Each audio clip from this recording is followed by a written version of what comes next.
Hey everyone, this is Anna Lautenschlager and I will be talking about the coast of the Bahamas.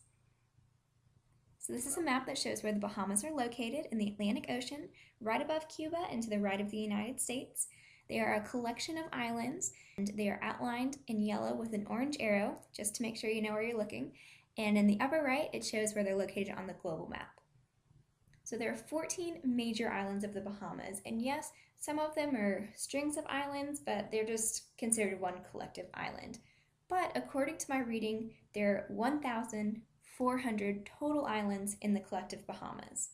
So now I'm going to talk about the prevailing winds, which are the northeastern trade winds. I've done my best to highlight them in blue on the map. You can see that they come from the northeast across the islands. And the prevailing waves also come from the northeast across to the west. Now, waves have a typical range of about 3 to 10 feet, and they don't get much crazier than that unless there are storms such as hurricanes.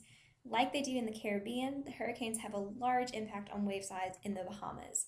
And the map you can see in the bottom of the screen is a prediction map of wave size on Monday, May 12th, yes, today, at 8 p.m. So right after this final gets out, that's what the waves will be doing in the Bahamas.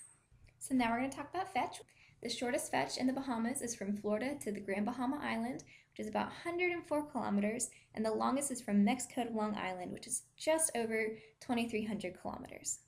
So talking about tides, tide range is microtidal, and the tide type is semidiurnal, but there's possibly some mixed in the southern islands. So you can see in this picture, the green is kind of near where the upper Bahamas are, and then near the south, it goes into mixed. The Bahamas are on the North American plate, and it has both an active and emergent coast. Now, while the Bahamas are a group of islands, they are not an island arc. And there's a lot of tectonic activity because they are right near where the Caribbean and North American plates meet. So now I'm going to talk about sea level change rate. About 120,000 years ago, the sea level was 6 meters higher than it is today. And you can see that in the wave-cut notches along the cliffs in the Bahamas, like the one on the right.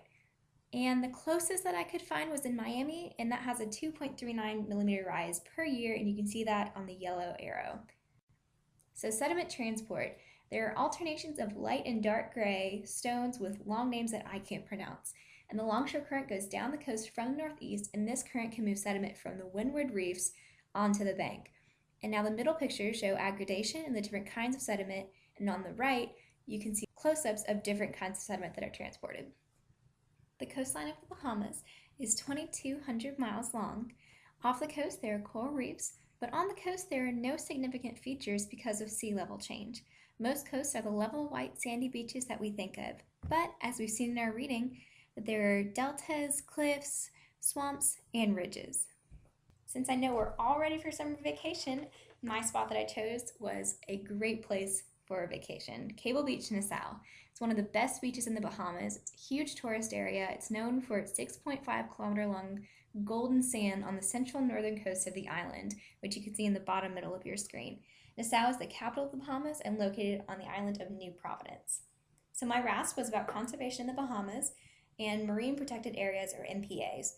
Now there's an issue with MPAs that there is non-implementation, so they'll get started and then stop. And the areas we're trying to protect are the beaches and coral reefs. And so my RASP analyzed the reasons why this isn't working. And they found that while there were differences, there was some overlap, especially in the infrastructure and the community involvement. Here are my sources. Thanks for watching.